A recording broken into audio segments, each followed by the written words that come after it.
Martial art tournament में युवराज ने Kashi team को चुनौती दी थी और उसकी पहली दो लड़ाइयों में काजल और रॉकी को हरा दिया था। रॉकी वही था जिसने रोशनी के सिर पर हमला किया था। रोशनी की हालत गंभीर हो गई थी और राधिका ने उसे बचाने की हर संभव कोशिश भी कर ली थी। युवराज को जब पता चला कि रोशनी को बचाने के लिए ब्लैक कमल की जरूरत पड़ेगी और वो केवल कश्मीर की घाटियों में मिलता है, राधिका ने बताया कि उसके पास केवल 10 से 12 घंटे हैं। उसके बाद युवराज ने उस फूल को लेकर आने का निर्णय ले लिया था। हेलो दोस्तों, कैसे हो आप सभी। स्कून एफएम पर आपका स्वागत है। बेमानी मोहब्बत आपको कहानी कैसी लग रही है कमेंट करके जरूर बताएं। जिन्होंने अभी तक चैनल को सब्सक्राइब नहीं किया है चैनल को सब्सक्राइब कर लें। आज की कहानी में हम सुनाने जा रहे हैं आपको 346वां एपिसोड। चलिए शुरू करते हैं कहानी। युवराज और सिंधु एक साथ ब्लैक कमल का फूल लेने के लिए निकल गए। युवराज के दिमाग में राधिका के कहे शब्द घूम रहे थे जिसने उसकी आत्मा को झकझोर कर दिया था। सुबह तक अगर ब्लैक कमल का फूल नहीं लाया गया तो रोशनी को हम खो देंगे। युवराज हर एक सेकंड उसके बारे में सोच रहा था और सिंधु चुपचाप उसके पीछे चल रही थी। उसकी आंखों में भय और उम्मीद की जंग चल रही थी। जैसे ही दोनों उस पार्किंग की ओर बढ़े जहां उनकी गाड़ी खड़ी थी, रास्ते में अचानक ऊपर से एक हेलीकॉप्टर की आवाज आई। पंखों की तेज गूंज में उस पल दोनों का ध्यान आकृष्ट हो गया। सिंधु ने आकाश की ओर देखा और ये गहरी सांस लेते हुए धीरे से कहा, युवराज जी, काश हमारे पास भी एक हेलीकॉप्टर होता तो हम भी कहीं भी जल्दी पहुंच सकते। उसका स्तर भावनाओं में डूबा हुआ था। वो सिर्फ हवा में कही गई बातों में और साधारण सी इच्छा जैसी लग रही थी। जैसे युवराज के जहन में जैसे बिजली कौंध गई। उसने अचानक जेब से अपना मोबाइल निकाला और तेजी से एक नंबर डायल किया। सामने से जैसे ही चंदन ने कॉल उठाया, उसने सम्मानपूर्वक कहा, जी सर, बताइए। शिमला वाले माथुर जी से संपर्क करो। उनसे कहो कि मैं उनके पास आ रहा हूँ और मुझे कुछ समय के लिए उनका हेलीकॉप्टर चाहिए। ये जिंदगी और मौत का मामला है। युवराज ने बिना कुछ कहे ही सीधा सीधा अपना जो बात थी वो चंदन को बता दी। चंदन ने भी उनकी बात को अनसुना नहीं किया और सीधा ही कहा, जी सर, मैं अभी बात करता हूँ। उसके बाद फोन कट गया। युवराज ने बिना कुछ कहे एसयू का दरवाजा खोला और सिंधु को बैठने का इशारा किया। दोनों तुरंत गाड़ी में बैठ गए और जीपीएस की लोकेशन डालते हुए गाड़ी को कसोल की ओर मोड़ दिया, जहां शिमला के जाने माने बिजनेसमैन नारायण माथुर का आलीशान बंगला था और वो भी सिंघानिया ग्रुप के पुराने क्लाइंट और युवराज के अच्छे दोस्त थे। पहाड़ी रास्ता और रात का समय होने के कारण गाड़ियों की आवाजाही बहुत कम थी। चारों तरफ घना सन्नाटा और सिर्फ गाड़ी की हेडलाइट्स की रोशनी जो आगे के रास्ते को चीरते हुए बढ़ रही थी। सिंधु की नजरें बाहर पहाड़ियों पर थी, लेकिन दिल भीतर रोशनी में डूबा हुआ था। युवराज की आंखों में अभी भी चिंता थी और उसके चेहरे पर एक दृढ़ निश्चय था, रोशनी को कुछ भी करके बचाना है। रात के लगभग 11:15 का समय हो गया था और ये समय लगातार निकलता ही जा रहा था। रास्ते में कई बार हल्का कोहरा और धुंध भी आ रही थी, जिससे गाड़ी की रफ्तार धीमी हो रही थी। सिंधु ने चिंता करते हुए पूछा, युवराज जी, क्या माथुर जी मान जाएंगे, मतलब बिना तैयारी के हेलीकॉप्टर देना? युवराज ने उसकी ओर देखा और हल्की मुस्कान के साथ कहा, वो मेरे पुराने दोस्त हैं। एक बार उन्होंने कहा था अगर कभी भी कोई भी संकट आए तो बिना सोचे आ जाना, और आज वही वक्त है। सिंधु चुप हो गई। उसके चेहरे पर अब भी हल्की चमक थी। लगभग 45 मिनट की यात्रा करने के बाद वो एक बड़े से विला के सामने आकर रुक गए थे। ये विला माथुर का ही था। इस पर लिखा हुआ था माथुर विला। युवराज ने हॉर्न बजाया और कुछ ही सेकंड में सिक्योरिटी गार्ड बाहर आ गया। उसने युवराज को पहचानते ही गेट खोल दिया और तुरंत वायरलेस पर कुछ कहा। जैसे ही गाड़ी बंगले के कोर्टयार्ड में पहुंची, बंगले के मुख्य दरवाजे पर माथुर जी सफेद शाल ओढ़े मुस्कुराते हुए आ रहे थे। अरे युवराज, इतने सालों बाद सब ठीक तो है? माथुर ने आते ही मुस्कुराते हुए पूछा। युवराज ने बिना वक्त गवाए कहा, माथुर जी, समय बहुत कम है, मुझे तुरंत कश्मीर जाना है। मेरे एक दोस्त की जान खतरे में है और सिर्फ कश्मीर जाकर ही उसे बचा सकता हूँ। माथुर जी का चेहरा गंभीर हो गया। उन्होंने तुरंत सिर हिलाया और बोले, एक मिनट रुको, मैं अभी पायलट को कॉल कर देता हूँ। कुछ ही पलों में बंगले के पिछवाड़े खड़े हेलीकॉप्टर की बत्तियां जल उठी। टेक्निकल स्टाफ और पायलट मुस्तैदी से तैयारियों में लग गए थे। सिंधु ने हैरानी से उस हेलीकॉप्टर को देखा और रात के अंधेरे में उसकी रोलर ब्लेड्स जैसे तार को चीरती हुई, सितारों को चीरती हुई सामने घूम रही थी।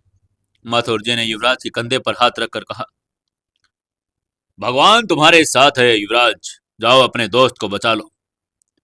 युवराज ने धन्यवाद में सिर झुकाया और सिंधु ने भी हेलीकॉप्टर की ओर आगे बढ़ने का आदेश किया। जैसे ही दोनों उसके अंदर आ गए और सीट बेल्ट बांधी और पायलट ने उनसे पूछा, सर हमें कौन सी जगह पर जाना है? युवराज ने मोबाइल पर मैप खोलकर उसे एक बर्फीली घाटी की तस्वीर दिखाई और कहा, यह कश्मीर की वो घाटी है जहां हमें जल्द से जल्द पहुंचना है, सीधा वहीं पर चलिए। हेलीकॉप्टर जोरदार गूंज के साथ आसमान में ऊंचा उड़ने लगा। नीचे की दुनिया छोटी होती जा रही थी। ऊपर केवल एक ही लक्ष्य था, जिंदगी का फूल। श्वेत बर्फ से ढकी उस बर्फीली वादियों में अब हवाएं और भी ज्यादा तेज हो रही थी। बादलों के झुंड अब आसमान पर हावी थे। उनके नीचे उड़ता हुआ हेलीकॉप्टर तेज आवाज में अब भी गूंज रहा था। वो हेलीकॉप्टर युवराज और सिंधु को कश्मीर की अजनबी घाटी की ओर लेकर जा रहा था, जहां काले कमल का फूल मिलने की संभावना थी। उनके पास वक्त बहुत कम था। रोशनी की हालात हर पल बिगड़ती जा रही थी और उसके जीवन की डोर अब सिर्फ इसी फूल से जुड़ी हुई थी। लगभग 2 घंटे की उड़ान के बाद अचानक हेलीकॉप्टर को एक झटका सा महसूस हुआ और एक कंपन सी फैट गई। मौसम तेजी से बदल रहा था। चारों ओर घने बादल घिर चुके थे और ऊपर से बर्फीली हवाएं किसी तूफान के आने का संकेत कर रही थी। बर्फीले आकाश में हेलीकॉप्टर की आवाज अब भी उतनी ही स्थिर नहीं थी। कॉकपिट में बैठे पायलट ने माथे पर पसीने की बूंदें आ गई। अचानक पायलट ने युवराज की तरफ मुड़ते हुए गंभीर आवाज में कहा, सर आगे बढ़ पाना मुश्किल है। सामने एक घना बर्फीला तूफान है। उस क्षेत्र में हम उड़ान नहीं जारी कर सकते। युवराज और सिंधु दोनों एक दूसरे की ओर देखने लगे। दोनों स्तब्ध थे। ये खबर जैसे उनके सीने पर किसी पत्थर की तरह गिरी। एक अनकहा डर, एक घबराहट उनके चेहरे पर फैल गई। सिंधु ने खिड़की से बाहर झांकते हुए बर्फ के घने तूफानों को देखा और युवराज की और चिंता से देखा। वक्त पहले ही बहुत कम था, अब ये नई मुसीबत सामने थी। युवराज ने थोड़ी देर सोचने के बाद एक गहरी सांस ली और पूछा, हम लोकेशन से कितनी दूरी पर हैं? पायलट ने नेविगेशन की स्क्रीन पर नजर डालते हुए कहा, सर लगभग 10 किलोमीटर पीछे हैं हम लोग। युवराज ने थोड़ी देर शांत रहकर फिर एक फैसला किया और अपना जबड़ा भींचते हुए कहा, ठीक है तुम यहीं लैंड करो, आगे मैं खुद देख लूंगा। पायलट ने थोड़ी झिझक के बाद लैंडिंग की तैयारी शुरू कर दी। उसने हिचकते हुए कुछ ही मिनटों में हेलीकॉप्टर बर्फ से ढकी एक समतल जगह पर लैंड करवा दिया। तेज बर्फ हवाएं और बर्तों की चारों तरफ उड़ रही थी। युवराज और सिंधु ने जल्दी से हेलीकॉप्टर के बाहर कदम रखा और ठंडी हवाओं के थपेड़े उनके चेहरे से टकराने लगे। लेकिन युवराज अब और देर नहीं करना चाहता था। उसने उतरते ही चारों ओर देखा और आगे का बढ़ने का रास्ता ढूंढने लगा। तभी कुछ दूर पर उसे एक टैक्सी वाला दिखाई दिया। उस वीरान जगह पर किसी इंसान को देखकर उसे आश्चर्य भी हुआ और उम्मीद भी जाग गई।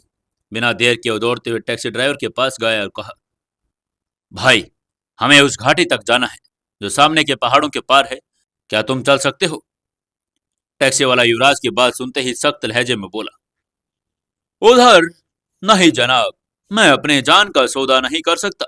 उस दिशा में जान जानलेवा है और वहां का मौसम बहुत खराब रहता है और वो जगह बहुत खतरनाक है। मैं वहां नहीं जा सकता। वहां जाना तो खुद खुशी होगी। युवराज ने शांत स्वर में फिर कहा, देखिए यह बहुत जरूरी है, किसी की जान बचानी है, आपसे जितना हो सके मदद कीजिए। लेकिन टैक्सी वाला टस से मस नहीं हुआ।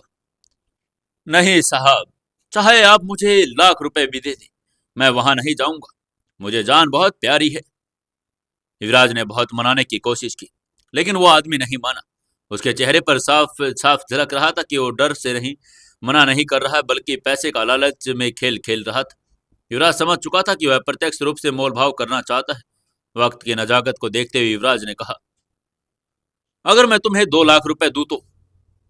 इतनी बड़ी रकम सुनकर उस टैक्सी ड्राइवर की आंखों में चमक आ गई। उसने थोड़ी देर सोचा और फिर एक अजीब सी मुस्कान के साथ बोला, तो मैं आपको 2 किलोमीटर तक लेकर चल सकता हूं, उसके आगे कोई गारंटी नहीं। उसके चेहरे की मुस्कान में छुपा लालच देखकर युवराज को बेचैनी हो रही थी। वो उस इंसान की फितरत तो समझ चुका था और उसके चेहरे को देखकर समझ गया कि आदमी सिर्फ पैसे के लिए सब कुछ कर सकता है। उसे उस लालच से नफरत हो रही थी और गुस्सा भी आ रहा था, लेकिन वो जानता था कि इस समय भावनाओं से बहकर कोई गलती नहीं कर सकता। उसने खुद को संभालते हुए सिंधी की तरफ देखा और धीमे स्वर में कहा, तुम इससे डील करो, मैं इसे बर्दाश्त नहीं कर पा रहा। सिंधु ने युवराज की बात समझते हुए टैक्सी वाले की ओर देखा और शांत स्वर में बोली, ठीक है, मैं तुम्हें हर किलोमीटर के 1 लाख रुपए दूंगी। मतलब जितना आगे ले जाओगे उतने लाख रुपए तुम्हारे। इस ऑफर को सुनते ही टैक्सी ड्राइवर का चेहरा खिल उठा। वो तुरंत मुस्कुराया और चाबी घुमाकर बोला, तो फिर चलिए गाड़ी में बैठते हैं, मैं आपको 2 किलोमीटर नहीं 5 किलोमीटर तक लेकर चलूंगा। अगर रास्ता ठीक रहा तो आपकी मंजिल भी मेरी ही मंजिल होगी। युवराज और सिंधु ने एक दूसरे की ओर देखा, जैसे दोनों ने बिना कुछ कहे ही तय कर लिया हो कि अब कुछ भी हो जाए रुकना नहीं है। वे दोनों तेजी से टैक्सी में बैठे और सफर शुरू हुआ। बाहर बर्फ की चादरें बिछी थी और रास्ते मुश्किल थे, लेकिन अब उनकी मंजिल उन्हें कोई नहीं पहुंचने से रोक सकता था। गाड़ी धीरे धीरे उन पथरीले और संकले रास्तों पर चढ़ने लगी, जहां से नीचे देखने पर सिर्फ धुंध और गहरी खाइयां ही दिखाई दे रही थी। युवराज की नजरें लगातार सामने के पहाड़ी पर जमी थी। उसका दिल हर बीतते पल के साथ रोशनी की धड़कनों को महसूस कर रहा था। उसके भीतर चिंता और डर दोनों आ रहे थे। क्या लगता है आपको, क्या वे समय पर पहुंच पाएंगे? क्या ब्लैक कमल उन्हें मिल जाएगा? क्या होगा आगे जानने के लिए जुड़े रहिए कहानी के साथ। दोस्तों, 347वें एपिसोड में आपका स्वागत है। चलिए शुरू करते हैं कहानी। समय लगातार निकलता जा रहा था। पहाड़ों की निरवता में बस एक गाड़ी के इंजन की धीमी आवाज गूंज रही थी, जो सफेद बर्फ को चीरती हुई आगे बढ़ रही थी। टैक्सी ड्राइवर अब कुछ बोल नहीं रहा था। उसका लालच संतुष्ट था, लेकिन दिल अब डरने लगा था। हवा की रफ्तार बढ़ती जा रही थी और बर्फ के टुकड़े हवा में उड़कर उस टैक्सी के जीप के शीशों पर लगातार टकरा रहे थे। उसने थोड़ी सी स्पीड कम कर दी और गाड़ी रुक रुक कर चलने लगी। सिंधु ने खिड़की से झांक कर देखा। अब चारों ओर सिर्फ बर्फ ही बर्फ थी। न कोई पेड़, न कोई झाड़ी, न ही कोई जीवन का संकेत। लेकिन इस बर्फ के चादर के नीचे कहीं वो दुर्लभ पुष्प ब्लैक कमल, जिसकी एक झलक मौत को भी मात दे सकती थी। तभी टैक्सी एक झटके से रुक गई और ड्राइवर ने पीछे मुड़कर कहा, जनाब आगे नहीं जा सकता, रास्ता बहुत फिसलन भरा है और अब जान की गारंटी कोई नहीं दे सकता। युवराज ने जीप से उतरकर चारों ओर देखा। बर्फ इतनी घनी थी कि रास्ते और खाई में फर्क करना मुश्किल हो रहा था, लेकिन उसे रुकना नहीं था। उसने बिना कुछ बोले बैग उठाया और उतर गया। सिंधु ने भी उसकी तरफ अपना बैग बढ़ाया और उसके पीछे पीछे चल दी। ठंड इतनी अधिक थी कि हर सांस जैसे बर्फ में बदलती जा रही थी, लेकिन दोनों की आंखें में एक ही आग जल रही थी। जैसे ही वो दोनों आगे बढ़े, हवा की रफ्तार और बढ़ गई। ऊपर से बर्फ गिर रही थी और नीचे जमीन पर जमी बर्फ पर चलना भी आसान नहीं था। हर कदम भारी होता जा रहा था। युवराज जी, युवराज जी, कहीं हम भटक तो नहीं रहे? सिंधु ने रुकते हुए कहा। युवराज ने जेब से जीपीएस निकाला। सिग्नल बहुत कमजोर था, लेकिन उसमें एक संकेत चमक रहा था। बस 3 किलोमीटर और वहां पर एक गुफा है। वहीं बताया है कि ब्लैक कमल वहीं पर खिलता है। सिंधु ने चौंक कर उसकी ओर देखा और कहा, मतलब अगर हम वहां पर नहीं पहुंचे तो फिर अगले साल का इंतजार, और जो समय रोशनी के पास नहीं है। युवराज ने सिर हिलाकर कहा। अब उनके कदम और तेज हो चुके थे, लेकिन जैसे जैसे वो आगे बढ़ रहे थे, मौसम का मिजाज और सख्त होता जा रहा था। अब वो ठंडी हवा भी चीरती हुई जा रही थी। बर्फ की सुइयां उनके चेहरे पर चुभ रही थी। लगभग 1.5 घंटे की कठिन चढ़ाई के बाद उन्हें एक संकरी दरार दिखी, जैसे दो विशाल चट्टानों के बीच कोई गुप्त दरवाजा खुल गया हो। उसी दरार के अंदर से आती एक अजीब सी ठंडी हवा, लेकिन उसमें एक मीठी सी मदहोश करने वाली सुगंध भी घुली हुई थी। क्या ये वही जगह है? हाँ, शायद हो सकती है, युवराज ने सिर हिलाकर कहा। दोनों ने बर्फ की दीवारों के बीच से होते हुए उस दरार में प्रवेश कर लिया। वहां पर बहुत ज्यादा घना अंधेरा था। बर्फ की सफेदी गायब हो चुकी थी और वहां अब सिर्फ चट्टानें ही थी। और लेकिन उस निर्ता के बीच एक धड़कन सुनाई दे रही थी, जैसे कोई पौधा सांस ले रहा हो। तभी दरार के अंत में एक छोटी सी झील जैसी जगह दिखाई दी, जहां पर पानी बह रहा था। चारों ओर जमी बर्फ के बीच वो बहता हुआ पानी किसी चमत्कार पानी से कम नहीं था। और उस झील के किनारे बर्फ के चट्टानों के बीच एक पौधा दिखाई दे रहा था, काला, गहरा काला, लेकिन उसकी पंखुड़ियों में चमक थी, जैसे वो किसी रहस्यमयी सॉफ्टिक से बना हो। उसकी खुशबू हवा में बसी थी, लेकिन वो किसी सामान्य पुष्प की तरह नहीं महक रही थी। सिंधु की आंखों में आंसू आ गए और उसने तेजी से बोलते हुए कहा, युवराज जी, मुझे लगता है यही वो पुष्प है। हम पहुंच गए। लेकिन युवराज के चेहरे पर अब भी शांति नहीं थी। रुको, इस फूल के पास जाना आसान नहीं है। इसे छूना भी एक परीक्षा लग रहा है, युवराज ने उसे चारों तरफ से देखते हुए कहा। तभी झील के पानी में एक भयानक सी आवाज आई। पानी हिलने लगा और उसमें से उभरी एक आकृति को उन्होंने दोनों ने चौंका दिया। झील का पानी उबलने लगा और उसमें उठती भाप ठंडी नहीं बल्कि गर्म थी। सिंधु ने भय से एक कदम पीछे खींचा, लेकिन युवराज की आंखें अब भी उसी कमल पर टेकी हुई थी। झील के बीचों बीच एक आकृति धीरे धीरे बाहर निकल रही थी। उसके पहले दो आंखें लाल चमक गई और फिर उसका मस्तिष्क एक की दम पूरा शरीर बाहर आ गया। वो कोई साधारण जीव नहीं था, वो एक पुराना रक्षक था। कद में लंबा और बर्फ से ढका, लेकिन चमकीले सफेद बाल थे। उसकी त्वचा काली थी और उतनी ही काली जितना कि वो कमल। जो पुष्प को पाने आया है, पहले स्वयं को खोएगा। एकदम से यह आवाज पूरी उस चट्टानों के बीच फैल गई। युवराज ने गहरी सांस ली और कहा, अगर स्वयं को खोने में किसी अपने को पाया जा सकता है तो मैं तैयार हूं। इतने में ही सामने से आग जैसी तपती हुई हवा उन दोनों को महसूस हुई। युवराज और सिंधु का दम घुटने लगा, शरीर भारी हो गया और रक्षक बोला, यह तुम्हारी परीक्षा है। अगर तुम ये भी नहीं सह सकती तो तुम इस फूल के लायक नहीं हो। सिंधु ने घुटनों के बल बैठते हुए कहा, मैं नहीं कर पाऊंगी।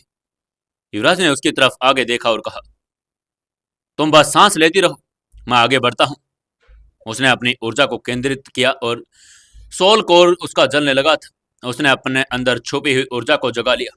वही ऊर्जा जो उसे बचपन से प्रशिक्षित करती आई थी, वही जिसने उसे अब तक कई मौतों से दूर रखा था। धड़ धड़ धड़ दिल की धड़कनें अब शरीर से बाहर सुनाई दे रही थी, लेकिन युवराज डटा रहा। धीरे धीरे तापमान गिरने लगा। रक्षक मुस्कुराया और उसने कहा, तुम पहली परीक्षा में पास हुए, लेकिन यह तो बस शुरुआत थी। अब घाटी के चट्टानों से छायाएं निकलने लगी। हर छाया एक चेहरा लेकर आ रही थी। हर छाया में उन्हें कुछ अपने ही शख्स नजर आ रहे थे। उसमें से फिर उसने रक्षक ने कहा, अब इनमें से तुम्हें एक को चुनना है। इनमें से एक को बचाना है, बाकी सब खो जाएंगे। सिंधु की आंखों में आंसू भर आए। क्या क्या हो रहा है यहाँ पर? हम ऐसे किसी एक को कैसे बचा सकते हैं? लेकिन रक्षक ने गरज कर कहा, ब्लैक कमल जीवन देता है, लेकिन एक जीवन के बदले दूसरे की बलि लेता है। क्या तुम तैयार हो किसी अपने की खोने के लिए? युवराज भी ये बात सुनकर कांप गया। उसके सारे अपने वहां पर खड़े थे और अब सवाल था एक की बलि देने का। लेकिन तभी उसने एक कदम आगे बढ़ते हुए कहा, अगर किसी की बलि जरूरी है तो वो बलि मैं हूंगा। रोशनी बचे, सिंधु बचे, राधिका बचे। मैं नहीं चाहता कि मेरी वजह से कोई और मरे। मैं अपने लिए नहीं, उनके लिए यहाँ आया हूँ। घाटी में एक क्षण के लिए सन्नाटा छा गया। फिर छायाएं धीरे धीरे पिघलने लगी। रक्षक मुस्कुराया और कहा, तुमने सही उत्तर दिया, क्योंकि सच्चा फाइटर दूसरों को बचाने के लिए, अपने को खोने के लिए तैयार रहता है। अब रक्षक का शरीर धीरे धीरे बर्फ में बदलने लगा था। वो झील में वापस जा रहा था और ब्लैक कमल अब ऊपर चमक रहा था। ये अंतिम परीक्षा है। ब्लैक कमल को छूते ही तुम्हारे मन का अंधेरा उजागर होगा। अगर तुम उसे स्वीकार नहीं कर पाए तो तुम हमेशा के लिए खो जाओगे। युवराज ने आगे बढ़कर ब्लैक कमल की ओर हाथ बढ़ाया। कमल की पंखुड़ियां कांपने लगी और जैसे वो चेतावनी दे रही हो, तभी उसके सामने दृश्य बदलने लगा। वो बच्चा बन गया। अपने माता पिता का एक्सीडेंट देखता रहा था और माही का एक्सीडेंट फिर उसने देखा। रोशनी को चोट खाते हुए उसने देखा। राधिका की चीख और सब डर, उसके गलतियां और उसके जो सामने था, वो सब आ गया था। लेकिन युवराज ने अपनी आंखें बंद की, धीमे से कहा, मैं स्वीकार करता हूं, यही मेरा सत्य है, यही मेरा अतीत, लेकिन मैं इससे ऊपर उठ चुका हूं। कमल ने एक तेज प्रकाश फैला दिया और धीरे धीरे उसकी पंखुड़ियां खुल गई। कमल अब उसके हाथ में आ गया था और एक ठंडक पूरे शरीर में फैल गई थी। लेकिन वो ठंडक जीवनदायिनी थी। युवराज ने कमल को एक थैली में रखा और सिंधु की ओर मुड़ते हुए कहा, सिंधु चलो, अब हमें चलना चाहिए। रोशनी हमारा इंतजार कर रही है। जैसे युवराज ने उस रहस्यमय ब्लैक कमल को थैली में रखकर झील के किनारे बाहर निकलने का प्रयास किया, एक बेहद अजीब सी खुशबू वातावरण में फैलने लगी। ये खुशबू न कोई तो सामान्य फूलों के जैसी थी, बल्कि एक ऐसी कशिश ली हुई थी जैसे जीवन और मृत्यु के बीच की रेखा को मिटा देगी। और तभी धरती कांप गई। पहाड़ों की दर्रारों से, चट्टानों की ओर से और झीलों के कोने से, बर्फ के नीचे से हजारों संख्या में सांप निकलने लगे। काले, भूरे, सफेद और सुनहरे रंग के। कुछ पतले और लहराते हुए तो कुछ मोटे और फुफकारते हुए। सबके सब जिह्वा लपलपाते हुए, आंखों में चमक और जहर के साथ युवराज और सिंधु की ओर बढ़ रहे थे। चारों ओर फुफकारों की आवाज थी। सिंधु एकदम से कांप गई। उसका चेहरा पीला पड़ गया, होठों की कंपकपी रुकी नहीं। उसने डर के मारे युवराज की बाजू कसकर पकड़ ली और कांपती हुई आवाज में बोली, युवराज जी, युवराज जी, मुझे सांपों से बहुत डर लगता है। यहाँ तो हजारों आ गए, अब हम क्या करेंगे? उसके माथे पर भय की परछाई झलक रही थी। पूरा शरीर जम सा गया था। युवराज ने उसे खुद को थोड़ा सा और करीब लिया और उसके हथेली को थामकर धीमे स्वर में कहा, तुम शांत हो जाओ सिंधु, कुछ नहीं होगा। मैं हूं ना तुम्हारे साथ। हम कोई ना कोई रास्ता तो जरूर निकाल लेंगे। युवराज ने गहरी सांस ली और चारों ओर नजर दौड़ाई। सांप और भी करीब आ रहे थे। वो उनके पैरों के बिल्कुल पास पहुंच चुके थे। लेकिन तभी कुछ ऐसा हुआ कि युवराज के भी रोंगटे खड़े हो गए। उसके दिल की धड़कनें थम सी गई थी। चेहरे का रंग उसका भी उड़ गया। सारे सांप एक पल को ठहर गए। उनके जीवन और उनके शरीर अब हिल नहीं रहे थे। उनकी जीवाएं बाहर थी लेकिन स्थिर हो गई थी। सिंधु ने फुसफुसाते हुए कहा, क्या क्या हुआ ये सब? युवराज की आंखों में हैरानी थी और उसने क्या कहा होगा? क्या लगता है आपको? क्या एकदम से ऐसा हो गया कि सभी सांप वहीं पर रुक गए? जानने के लिए जुड़े रहिए अपनी इस कहानी बेमानी मोहब्बत के साथ। दोस्तों, कहानी को ज़्यादा से ज़्यादा शेयर करें, कमेंट करें, लाइक करें और अपने दोस्तों तक जरूर से जरूर पहुंचा दें। दोस्तों, 348वें एपिसोड में आपका स्वागत है। चलिए शुरू करते हैं कहानी। ठंडी बर्फीली हवाएं और कश्मीर की वादियों में सांपों की फुफकाराहट गूंज रही थी और एकदम से कुछ ऐसा हुआ कि सभी सांप एकदम से वहीं पर ठहर गए। युवराज और सिंधु को समझ ही नहीं आ रहा था कि वो या क्या करने की योजना बना रहे थे। युवराज ने झोला उतारा और ब्लैक कमल को सिंधु के हवाले करते हुए बोला, इसे कसकर पकड़ो, किसी भी हालात में इसे गिरने मत देना। सिंधु कांपते हाथों से झोला पकड़ गई। उतने में वहां पर जमीन कांपने लगी और तभी सभी सांप अब आपस में एक दूसरे के ऊपर लिपटने लगे, जैसे कोई प्राचीन अनुष्ठान दोहराया जा रहा हो। हजारों सांप मिलकर अब एक ही रचना बना रहे थे। एक 20 फीट लंबा और एक 3 फीट मोटा काले नीले रंग का चमकता हुआ विशाल नाग। उसके फन पर आकृतियां उभरने लगी मानो किसी पुराने युग की मोहरे थी। सिंधु सिहर उठी। अब वह पूरी तरह स्तब्ध हो गई थी। इतने में नाग ने जोरदार फुफकार मारी और उसकी आवाज इतनी विकराल थी कि आसमान में उड़ते पक्षी भी चीखते हुए भागने लगे। पर युवराज कहाँ रुकने वाला था। उसने अब देतनाग की आंखों में देखे बिना ही एक पल आंख झपकाए। उसका तन जैसे कोई पत्थर की मूर्ति हो, पर उसकी आत्मा अब वो आग बन चुकी थी।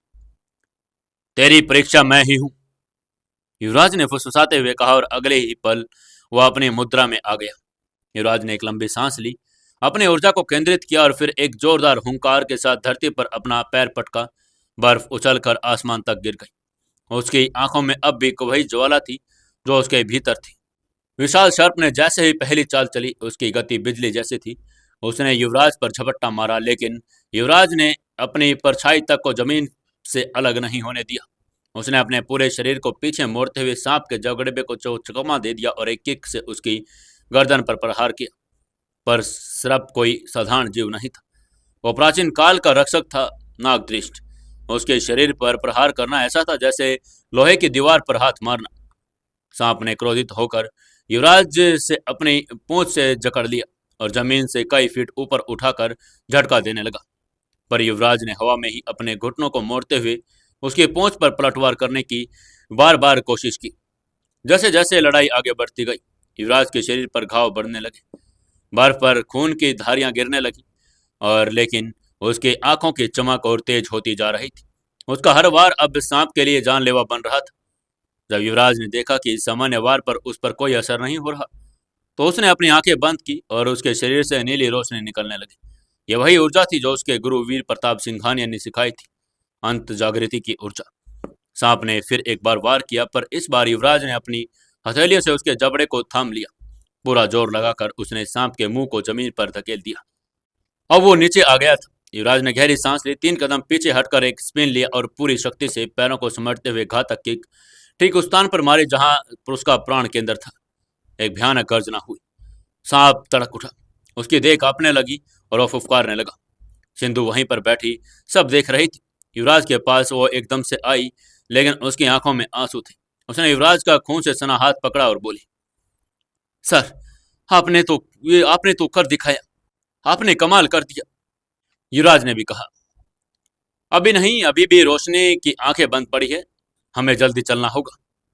बर्फ से लथपथ युवराज का शरीर अब थकने से कांप रहा था और सांसें तेज हो गई थी। आंखों में हल्की हल्की धुंध उतर आई थी, पर उसका मन अब भी आग से जल रहा था, क्योंकि उसके सबसे प्रिय साथी रोशनी मौत के दरवाजे पर खड़ी थी। सिंधु ने युवराज की बाजू थाम ली। उसके हाथ ठंड से नीले हो रहे थे। युवराज जी, युवराज जी, इस समय बहुत कम है, जल्दी चलिए। युवराज ने उसके शब्दों पर सिर हिलाया और तेजी से पहाड़ी से नीचे उतरने लगा। जहाँ कुछ घंटे पहले ही बर्फ की वादियां खामोश थी और अब वहां पर सिर्फ बूटों की आवाज थी। सिंधु उसके पीछे पीछे आ रही थी, मगर सबकी सांसें भारी होने लगी थी। अचानक उनका पांव फिसला और वो गिर पड़ी।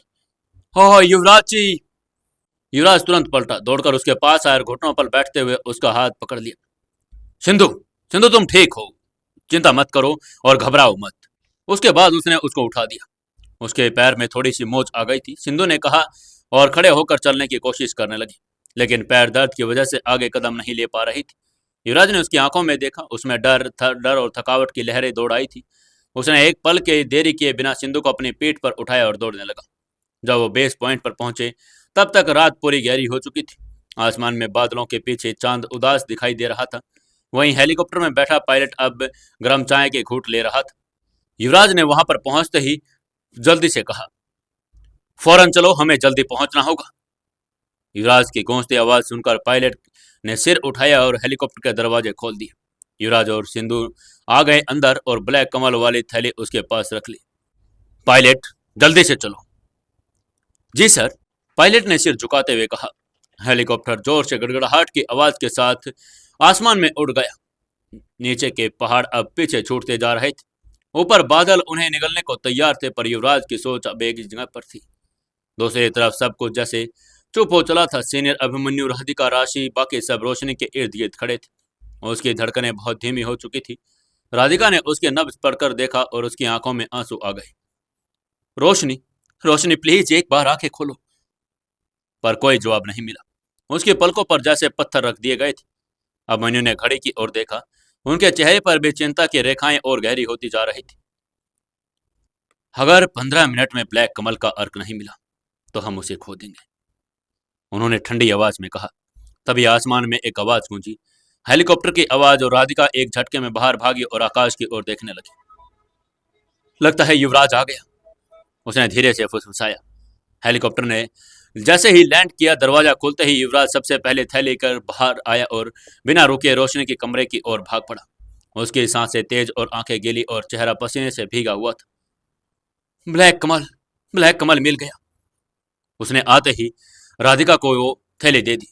राधिका तुरंत अर्क बनाने की प्रक्रिया में लग गई। ब्लैक कमल का अर्क रोशनी की नाक के पास उसने लेकर आया और धीमी धीमी सांसों के बीच राधिका ने अर्क उसके होठों पर टपका दिया। एक पल, दो पल और तीसरे पल रोशनी की उंगलियां हल्की सी हिली। राधिका ने देखा कि अब उसकी पलकें कांप रही थी। रोशनी, रोशनी, राधिका ने उसका नाम पुकारा और फिर रोशनी की आंखें धीरे धीरे खुलने लगी। जैसे सबने ही सबसे पहले राधिका को उसने देखा, फिर अभिमन्यु को, फिर उसके चेहरे को जो धड़कती सांसों में ज्यादा धड़कता हुआ युवराज का चेहरा दिखाई दिया। युवराज मुस्कुराया, लेकिन उस मुस्कान के पीछे एक तूफान था। उसने सिर झुकाकर सिर्फ इतना ही कहा, मैंने वादा किया था, मैं तुम्हें कुछ नहीं होने दूंगा। कमरे की दीवारों के भीतर एक गूंजती खामोशी फैल गई। बाहर के कोलाहल की गूंज से दूर वो कमरा एक अलग ही संसार में डूबा हुआ था। रोशनी अब धीरे धीरे ठीक हो रही थी। राधिका ने उसकी नब्ज जांचते हुए साहत की सांस ली और उसके चेहरे पर एक सुकून भरी मुस्कान आ गई, जैसे किसी बहन ने अपनी बहन की जान बचा ली हो। राधिका ने धीरे से उसका सिर तकिए के नीचे रखा और उस पर एक हल्की सी चादर उड़ा दी। रोशनी अब भी गहरी नींद में थी, लेकिन राधिका की आंखें अब किसी को तलाश कर रही थी। वो पलटी और उसने कोने में बैठे हुए युवराज की ओर देखा। राधिका धीमे धीमे कदमों के साथ उसके पास पहुंची। एक हल्की मुस्कान उसके होठों पर थी, पर भीतर ही भीतर वो चिंतित भी थी। उसने आते ही उससे पूछा, युवराज, इतनी चोटें लगी हैं, दर्द हो रहा होगा ना? युवराज ने सिर हिलाकर कहा, नहीं, तुम सब मेरे पास होते हो तो दर्द भी हार मान लेता है। राधिका का दिल धड़क उठा। वो मुस्कुराए, पर बिना कुछ कहे अपने झोले में से एक छोटी सी कांच की डिब्बी निकाली। उसमें से कुछ जड़ी बूटियों का मिश्रण था और उसने वो जड़ी बूटियां उसके सामने रख दी। वो युवराज को वहां से कमरे में ले गई और बिस्तर पर लेटने को कहा। उसके बाद उसने एक एक लेप बना लिया और युवराज के जख्मों पर धीरे धीरे लेप करने लगी। जैसे जैसे वो जड़ी बूटियों का लेप उसके घावों पर कर रही थी, युवराज उसकी आंखों में देख रहा था। राधिका का तो उसका यूं ताकने हुए देखता उसका हाथ कांप गया, पर उसने खुद को संभाल लिया और बड़ी कोमलता से उसके कंधे की चोट पर लेप लगा दिया। युवराज ने आंखें बंद कर ली और उसके चेहरे पर अब राहत की परछाई आ गई थी। वो बोले बिना ही सब कुछ कह रही थी। उसकी उंगलियों की नमी और सांसों की गर्माहट जैसे आंखों की नमी और राधिका पूरे तरह से उसमें खो चुकी थी।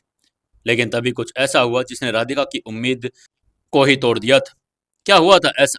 क्या कोई नई मुसीबत आ गई थी? क्या होगा आगे जानने के लिए जुड़े रहिए कहानी के साथ। दोस्तों, कहानी को ज़्यादा से ज़्यादा शेयर करें, कमेंट करें और लाइक ज़रूर करें। दोस्तों, मेरे पास कोई ऐसा सोर्स नहीं है जिससे मैं ज़्यादा प्रमोशन कर पाऊँ, तो आप लोगों की ही दुआएँ हैं और आप लोग ही इस कहानी को ज़्यादा लोगों तक पहुँचा सके हैं। और आप लोगों को अगर कहानी में थोड़ा-सा भी अगर कुछ ऐसा लगता है कि कहानी अच्छी है, तो प्लीज़ मैं आप लोगों से यही कहता हूँ कि आप कहानी को ज़्यादा से ज़्यादा शेयर करें और इसको ज़्यादा से ज़्यादा प्रमोट करें, क्योंकि अगर आप इसे प्रमोट नहीं करेंगे तो दोस्तों, मेरा कहानी सुनाने का कोई फ़ायदा नहीं होगा, क्योंकि अगर ये कहानी ज़्यादा लोगों तक नहीं पहुंच पाई, अगर इसको ज़्यादा लोग नहीं सुन पाए, तो इसका क्या ही फ़ायदा होगा। तो प्लीज़ ज़्यादा से ज़्यादा इसको शेयर ज़रूर करते रहें और ज़्यादा से ज़्यादा लोगों तक इसको पहुंचाने में मेरी हेल्प ज़रूर करें। दोस्तों, 349वें एपिसोड में आपका स्वागत है। चलिए शुरू करते हैं कहानी। राधिका युवराज के घावों पर जड़ी बूटियों का लेप लगा रही थी। देखते ही देखते युवराज की सांसें गहरी हो गई। वो थकान और दर्द से राहत पाकर सो गया। लेकिन तभी कुछ ऐसा हुआ कि जिसकी राधिका को उम्मीद नहीं थी। सोते सोते युवराज ने अचानक राधिका का हाथ थामा और उसे अपनी ओर खींच लिया। यह सब इतनी तेजी से हुआ कि राधिका को संभलने का अवसर ही नहीं मिला। अगले ही क्षण वो युवराज की छाती पर सिर रखे उसकी बाहों में कैद हो गई। उसका चेहरा एकदम सुर्ख हो गया और धड़कनें जैसे पहाड़ों की गहराइयों से टकरा रही थी। वो उसके इतने करीब थे कि युवराज की हर सांस को छू रही थी। उसकी सांसों की गर्माहट उसके बालों को सहला रही थी। वो पल जैसे समय की गति थम गई थी। राधिका ने अपनी आंखें बंद कर ली। उसकी छाती में जैसे तूफान सा मच गया था। उसकी सांसें उड़ रही थी और दिल मानो किसी नए राग का धड़क रहा हो। ये ये क्या कर रहे हो युवराज? उसने धीमे से बुदबुदाया, पर कोई असर नहीं हुआ। जब उसे एहसास हुआ कि युवराज सब नींद में कर रहा है, तो न जाने वो किस ख्वाब में था। वो हल्के से मुस्कुराई और उसने खुद को छुड़ाने की कोशिश की, पर युवराज की बाहों की पकड़ मजबूत थी। उसने एक बार फिर कोशिश की, लेकिन वो हिल भी नहीं पाई। थोड़ी देर के लिए वो असहज हुई, पर फिर एक अजनबी की अनजानी सी आत्मीयता ने उसे घेर लिया। उसने हार नहीं मानी और खुद को समर्पित कर दिया। धीरे धीरे उसने अपनी भी आंखें बंद कर ली और अपना सिर युवराज की छाती पर टिका दिया। वहां उसके दिल की धड़कनें चल रही थी। हर धड़कन के साथ वो एक नया एहसास महसूस कर रही थी। उसकी आंखें अब उसी लय में चल रही थी। वह खुद को अकेला नहीं महसूस कर रही थी। पहली बार वर्षों बाद उसे ऐसा लगा कि जैसे वो किसी के बेहद करीब है। वो उस पल को जी रही थी। उसकी सांसों की गर्माहट, उसके दिल की लय और उसकी बाहों की सुरक्षा, उस स्पर्श में छिपी नजाकत। उसकी आंखों में एक आंसू टपक कर युवराज की छाती पर गिर गया। शायद वो आंसू उस दर्द का अंत था जिसे उसने इतनी वर्षों तक दबा कर रखा था। आज वो किसी के कंधे पर सिर रखकर चैन की सांस ले रही थी। आज वो एक लड़की नहीं, एक इंसान बन गई थी। धीरे धीरे उसकी भी सांसें धीमी होने लगी। नींद उसकी आंखों पर छा गई और उसे पता ही नहीं चला कि वो कब सो गई। उसकी मुट्ठी अब युवराज की शर्ट को थामे हुई थी, जैसे वो उस एहसास को कभी जाने नहीं देना चाहती हो। उस कमरे में हल्की हल्की रोशनी पसरी हुई थी और कमरे में केवल सुकून था। दो आत्माएं मिल रही थी। सुबह की पहली किरण जब खिड़की से छनकर पर्दों में से दाखिल होकर आई, उस हल्की पीली रोशनी में कमरे के कोनों में सुनहरे स्पर्श को छू लिया। हवा में अब भी वही जड़ी बूटियों की हल्की खुशबू फैली हुई थी और उस कमरे में हर चीज जैसे शांत और थमी हुई लग रही थी। धीरे धीरे उस शांति पर एक मुलायम सी हरकत ने तोड़ दिया। राधिका की आंखें धीरे धीरे खुल रही थी। उसकी पलकें भारी थी, पर चेहरे पर एक अजनबी सी शांति थी, जैसे वो सर्दियों के बाद सुरक्षित जगह पर सोई हो। उसका सिर अब भी युवराज की छाती पर था और उसकी बाहें अब उसके चारों ओर थी। उसके हाथों की गर्माहट अब भी वैसी ही थी, जो थोड़ी देर के लिए बिल्कुल स्थिर रही, मानो समय सा थम गया। उसके मन में हजारों ख्याल एक साथ दौड़ने लगे। क्या वो जाग गया है? अगर जागा होगा तो क्या सोचा होगा? क्या वो जानता है कि रात को क्या हुआ? उसका दिल तेजी से धड़कने लगा। गालों पर वही पुरानी गर्मी लौट आई और शर्म से उसका चेहरा भी लाल हो गया। युवराज अब भी सो रहा था। उसके चेहरे पर एक मुस्कान, मासूम सी मुस्कान थी और मुस्कान किसी बच्चे के जैसे लग रही थी। किसी फाइटर के जैसी थकावट भी उसके चेहरे पर थी। राधिका उसे देखती रही बहुत देर तक। आज वो सिर्फ उसका साथी नहीं और एक नई सिर्फ फाइटर, उसकी वो दुनिया बन चुका था। वो एक ऐसी भावना को महसूस कर रही थी जो पहले कभी नहीं हुई थी। उसे ऐसा लग रहा था कि जैसे इस एक रात ने उसके जीवन की सारी अधूरी कहानियों को एक पूरी कविता में बदल दिया हो। धीरे से उसने खुद को उसकी बाहों से आजाद करने की कोशिश की, पर इस बार उसकी पकड़ हल्की थी। अब जैसे शरीर नहीं आत्मा ने थाम रखा हो। वो अब भी देख रही थी और उसका चेहरा, उसकी सांसें और सब कुछ महसूस कर रही थी। इतने में युवराज की भी आंखें खुल गई। उसने उसकी ओर देखा और कुछ पल बीते। दोनों की आंखें आपस में मिली। कई लम्हे यूं ही बीत गए। क्या तुमने भी वही महसूस किया जो मैंने किया? युवराज ने हल्के से मुस्कुराते हुए पूछा। मैं रात को कुछ ज्यादा ही आराम से सो गया। राधिका से पका गई। उसने खुद को संभालते हुए जल्दी से बोला, हाँ तुम थक गए थे, आराम की जरूरत थी, और ये जड़ी बूटियों का असर हुआ कि तुम्हें गहरी नींद आ गई, और शायद तुम्हारे हाथों का जादू भी। युवराज ने मुस्कुरा कर कहा। उसका यह कहना राधिका के दिल के सबसे कोमल नस को छू गया। वो एक पल को उसकी आंखों में झांकती रही, फिर नजरें झुका ली। युवराज ने कुछ नहीं कहा, बस उसे जाते हुए देखा। उसकी आंखों में एक नमी थी, पर वो नमी दर्द की नहीं, एहसास की थी। जब राधिका लौटकर आई तो उसने युवराज को वहां पर बैठे हुए पाया। वो अपना सिर थामे हुए था, मानो रात की नींद और उन पलों की याद को लगातार सोच रहा हो। राधिका ने पानी का गिलास उसकी तरफ बढ़ाया, पर युवराज ने पानी लेने की जगह पर उसका हाथ थाम लिया। राधिका, तुमने कल रात मुझे जितना सुकून दिया, शायद मेरी जिंदगी में पहली बार किसी ने दिया हो। राधिका की आंखें नम हो गई। वो कुछ कहना चाहती थी, पर शब्द गले में ही अटक गए। युवराज ने उसका हाथ नहीं छोड़ा। क्या तुम हमेशा मेरा ऐसे ही ध्यान रखोगी जैसे कल रात रखा था? युवराज ने पूछा। राधिका ने अपनी पलकों को झुकाया और एक हल्की मुस्कान के साथ सिर हिलाकर कहा, हाँ। और ये एक रिश्ता जन्म ले चुका था। राधिका सोच रही थी कि अब समय आ गया है जब वो दोनों खुलकर अपने दिल की बात कह दे। लेकिन अगले ही पल युवराज ने उसका हाथ एक झटके में झटक दिया, जैसे किसी ने उसे गहरी नींद से जगा दिया हो। उसके चेहरे पर एक झिझक, एक संकोच और शायद एक भारी बोझ दिखा रहा था। उसने बिना राधिका की आंखों में देखे अपने चेहरे को दूसरी तरफ मोड़ा और तुरंत खिड़की की ओर चला गया। खिड़की से बाहर हल्की धूप बिखरी हुई थी, पर युवराज के भीतर एक अंधेरा उमड़ रहा था। वो उस उजाले को आंखों में लेने के बजाय उससे मुंह मोड़ रहा था। उसने धीमी आवाज में कहा, सॉरी राधिका, मुझे माफ कर दो। मुझे ये सब नहीं करना चाहिए था। मुझे पता ही नहीं कि क्या हो गया था और मैं किन ख्यालों में खो गया था। राधिका जैसे ठिठक सी गई थी। उसकी आंखों में अब तक जो प्यार की लहरें उठ रही थी, वो अचानक रुक गई। उसे समझ ही नहीं आया कि उसने क्या सुन लिया। वो धीरे धीरे उसकी ओर बढ़ी। उसके पास जाकर उसके कंधे पर अपना हाथ रख दिया। उसकी आंखों में सच्चाई थी, लेकिन साथ ही एक नम सी उम्मीद भी। कोई बात नहीं युवराज, तुम्हें अपनी फीलिंग्स दबाने की कोई जरूरत नहीं। मैं भी तुम्हारे साथ ऐसा ही महसूस करती हूँ। ये कहते हुए उसने खुद को युवराज के पीछे से अपने पीठ से लगाकर उसे हल्के से गले लगा लिया। उसकी सांसें युवराज की गर्दन को छू रही थी और उसका दिल धड़कनों के सागर में डूबता जा रहा था। वो चाहती थी कि बस समय यहीं पर थम जाए, लेकिन नहीं। युवराज ने तुरंत बिना एक पल गवाए खुद को उससे अलग कर दिया। उसने धीरे से नहीं बल्कि साफ तौर पर अपने से उसे दूर कर दिया, जैसे कोई जहर को दूर करता है। उसके चेहरे पर अब अजीब सा बोझ गिर गया और उसे ये गिल्ट महसूस हो रहा था। उसने अपनी आंखें राधिका से चुरा ली और कहा, राधिका देखो, ये सब नहीं अच्छा है और मुझे नहीं करना चाहिए था। मैं तुमसे माफी मांगता हूँ।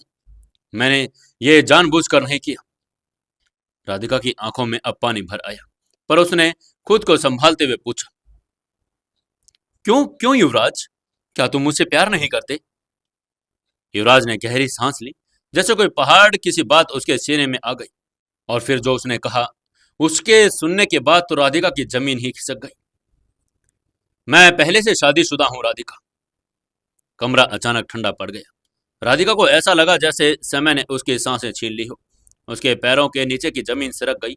उसकी आंखें युवराज के चेहरे पर अटक गई, उस चेहरे पर जिसे वो अपने दिल में बसा लिया था, जिसे वो अपना मान चुकी थी। क्या लगता है युवराज राधिका के प्यार को एक्सेप्ट कर पाएगा? और राधिका युवराज की शादीशुदा होने की सच्चाई कैसे रिएक्ट करेगी? जानने के लिए जुड़े रहिए अपने इस कहानी के साथ। दोस्तों, कहानी को ज़्यादा से ज़्यादा शेयर करें, कमेंट करें और लाइक जरूर करें। दोस्तों, 350वें एपिसोड में आपका स्वागत है। चलिए शुरू करते हैं कहानी। कमरा अब भी ठंडा पड़ा था, जैसे हवाओं ने भी युवराज से कही बात को सुनकर चलना छोड़ दिया हो। राधिका की आंखों में एक पल को स्थिरता आ गई, लेकिन फिर उसने खुद को संभालते हुए आगे कहा और धीमे स्वर में बोली, वो तो मुझे मालूम है युवराज। मुझे सिंधु और राशि ने सब कुछ बता दिया था। मैं ये भी जानते हो कि टीना तुम्हारी पत्नी है, और ये भी कि तुम्हारी पत्नी कैसे बनी। माही की मौत का फायदा उठाकर उसने तुम्हारी कमजोरी के वक्त तुम्हें बांध लिया। मैं जानती हूँ कि तुम अपने पहले प्यार माही के गम में डूबे हुए हो। जब तुम्हें मजबूरी में टीना से शादी करनी पड़ी, तुम्हें चिंता करने की जरूरत नहीं। मैं उसकी सच्चाई सामने लाकर रहूंगी। युवराज एकदम राधिका की आंखों में देखता रहा। उसकी आंखों में न कोई घबराहट थी, न ही कोई क्रोध। वो किसी ऐसे रास्ते पर खड़ा था जहां कोई आगे मोड़ नहीं बचा था। उसने गहरी सांस ली, जैसे सीने में दबे पड़े पत्थर को जरा सा सरकाने की कोशिश कर रहा हो। और फिर उसने राधिका की आंखों में देखा और कहा, देखो राधिका, मैं तुम्हारी भावनाओं की कद्र करता हूँ। तुम्हारा साथ मुझे उस उजाले की तरह लगता है जो अंधेरे में एक नई उम्मीद जगा दे। लेकिन सच ये भी है कि मैं माही से बेहद प्यार करता हूँ, और मेरा पहला प्यार वही है, और शायद आखिरी भी। ये कहने के बाद उसने गहरी सांस ली, और जैसे ही अंदर अपने आंसू पीने की कोशिश कर रहा और आगे बोला, उसके जाने के बाद जो खालीपन मेरे भीतर रह गया, वो कभी नहीं भर पाया। लेकिन तुम्हारे साथ रहने पर मुझे ऐसा लगता है कि जैसे माही के मेरे पास है। तुम्हारी आंखों में वही मासूमियत है, वही जज्बा, तुम्हारी बातों में वही समझदारी, तुम्हारे स्पर्श में वही अपनापन। वो थोड़ी देर रुका और फिर नजरें झुकाकर बोला, लेकिन टीना को मैं धोखा नहीं दे सकता। चाहे उसकी सच्चाई कुछ भी हो, चाहे वो मेरी मजबूरी रही हो, पर अब वो मेरी धर्म पत्नी है। माही के जाने के बाद उसके पूरे परिवार की देखभाल करना मेरा फर्ज है, और टीना उसकी छोटी बहन है। और शादी के बाद जो भी रिश्ता बना, उस रिश्ते का सम्मान करना मेरी जिम्मेदारी है। राधिका ने उसकी बात बहुत गौर से सुनी। उसका चेहरा शांत हो गया और आंखों में एक तूफान उठ गया। युवराज को बातों को समझ रही थी, लेकिन उसका दिल टूट रहा था। युवराज ने फिर आगे कहा, हाँ, मुझे भी शक है कि टीना ने मुझे धोखा दिया। मैं सब कुछ शायद कर सकता था उसी दिन ही जब माही की मौत हुई थी। मैं टूट गया था और अपने होश में नहीं था। लेकिन लाख कोशिशों के बाद भी मुझे वो याद नहीं आता कि टीना के साथ मैंने कुछ जबरदस्ती किया हो। फिर भी उसने कहा कि मैंने उसके साथ जबरदस्ती की है, और सबने उसे मान लिया। मुझे लगता है कि कुछ तो है जो मैं समझ नहीं पा रहा हूँ, कोई सच जो अब तक अंधेरे में ही है। युवराज का स्वर भारी हो गया था, जैसे हर शब्द उसके दिल के कोने से निकल रहे थे। फिर भी मैं उसे छोड़ नहीं सकता राधिका। मैं जानता हूँ कि उसने जो भी किया वो गलत था, लेकिन जब तक वो मुझे पूरे सच का पता नहीं चल जाता, मैं किसी को दोष नहीं दे सकता। और जब तक वो मेरे नाम के साथ हैं, मैं उसे अनदेखा भी नहीं कर पाऊंगा। कमरे में फिर सन्नाटा पसर गया। राधिका चुपचाप खड़ी थी, उसकी सांसें धीमी हो चुकी थी, और उसने एक हल्की मुस्कान के साथ कहा, तुम्हारी ये जिम्मेदारी मुझे समझ नहीं आती युवराज, लेकिन मेरा प्यार वो भी सच्चा है। मैं तुम्हारी इज्जत करती हूँ, तुम्हारे फैसले की भी, लेकिन मैं हार नहीं मानूंगी। मैं जानती हूँ कि तुम्हारा दिल अभी भी मेरे लिए धड़कता है। मैं जानती हूँ माही की जगह कोई नहीं ले सकता, लेकिन मैं उसे उसी तरह तुम्हारा साथ बन सकती हूँ। उसके साथ तुम्हारी यादों को संजो सकती हूँ। उसके शब्दों में एक सच्चा विश्वास था, एक अटूट समर्पण। युवराज ने उसकी आंखों में देखा, और उसकी पलकों में एक आंसू की बूंद आ गई। उस पल दोनों के बीच कोई शब्द नहीं था। राधिका ने धीरे से अपने हाथ पीछे लिए और फिर कहा, जब भी तुम्हें अपने दिल की आवाज़ सुननी हो, मैं वहीं मिलूंगी, और जहां तुमने अपने सारे जख्म छुपा रखे हैं, वहीं पर बैठूंगी, तुम्हारी रूह की गहराइयों में, और इंतजार करूंगी। फिर वो धीमे से कदमों से मुड़कर कमरे से बाहर निकल गई। उसके जाते ही युवराज अकेला सा रह गया। राधिका के दिल में तूफान मचा हुआ था। युवराज के शब्द अब भी उसके कानों में गूंज रहे थे, जैसे कोई पहाड़ी गुफा में देर से गूंजने वाली गूंज हो। वो कमरे से बाहर तो आ गई थी, लेकिन उसकी आंखों में लगातार आंसू टपक रहे थे, और हर कदम उसको बहुत ही मुश्किल हो रहा था। बिना किसी को देखे और बिना किसी को कुछ कहे वो सीधे रोशनी के कमरे की ओर चली गई। उसके कदम तेज थे, मानो वो किसी से भाग रही हो, शायद खुद से ही। दरवाजा खुलते ही वो सीधे अंदर गई और कुछ बोले बिना वॉशरूम में घुस गई। वहां पहुंचते ही जैसे वो खुद को रोक नहीं सकी, उसने अपने होठ भींच लिए, लेकिन आंखों के दरवाजे टूट चुके थे। आंसू उसके पलकों से भीगते हुए बहने लगे, जैसे कोई सैलाब बरसों के बाद टूट गया था। उसने नल खोला और दोनों हथेलियां पानी भरकर अपने चेहरे पर मारी। ठंडे पानी की छींटों से उसका चेहरा भीग गया, लेकिन आंसू अब भी रुकने का नाम नहीं ले रहे थे। उसने खुद को शीशे में देखा। उसका आंखें लाल हो गई थी और चेहरा भीगा हुआ था, लेकिन उसने अपने आप को शांत करने की कोशिश की और एक गहरी सांस लेकर अपने मुंह को पहुंचकर बाहर आ गई। राधिका के चेहरे पर अब मुस्कान लग रही थी, वो मुस्कान जो किसी के चेहरे पर चढ़ाई गई हो, सिर्फ दुनिया को दिखाने के लिए ठीक है, जबकि अंदर से सब कुछ बिखर चुका था। उसने खुद को संयमित किया और धीमे धीमे कदमों से रोशनी के पलंग के पास चली गई। उसकी नजरें रोशनी की तरफ ही थी। जैसे ही रोशनी की नब्ज की उसने गति की महसूस की, उसकी मुस्कान एकदम सच्ची हो गई। उसकी आंखों में चमक लौट आई। उस उंगलियों में कंपन नहीं था बल्कि एक विश्वास था।